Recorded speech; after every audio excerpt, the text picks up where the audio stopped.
Susan Milligan for the report. Well, 2016 is upon us, and normally what that would mean is that we would have some sense of how the presidential field is winnowing ahead of the Iowa caucuses and the New Hampshire primary.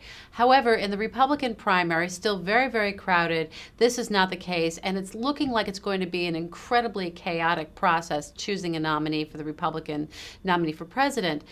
The Iowa caucuses are February 1st, and the New Hampshire primary is the following week on February 9th.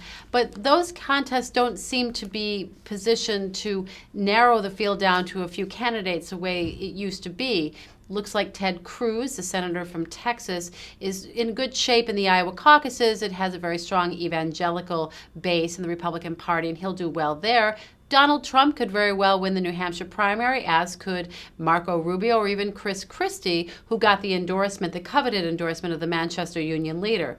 Trump, mind you, publicly went after the editor and publisher of that newspaper the other day because they read a front-page editorial likening him to the character Biff from Back to the Future, who's a bit of a bully. So there's not a lot of love lost there. But the problem for the Republicans is that they wanted to keep this campaign more competitive longer, so they changed their earlier primaries to be proportional instead of winner take all. The problem is that even up to and including Super Tuesday, those primaries are probably not going to decide who the nominee is. What you need is 1,236 delegates going into the convention in Cleveland in July, but it doesn't look like any one of them is really positioned to get that barrier by that point, to reach that threshold. So we could be in a situation going to the convention with no candidate having the majority of delegates needed to get the nomination, and having the establishment part of the party wondering how they're going to stop Donald Trump from getting the nomination.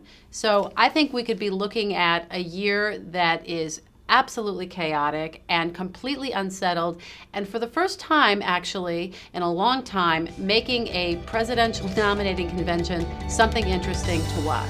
This is Susan Milligan for the report.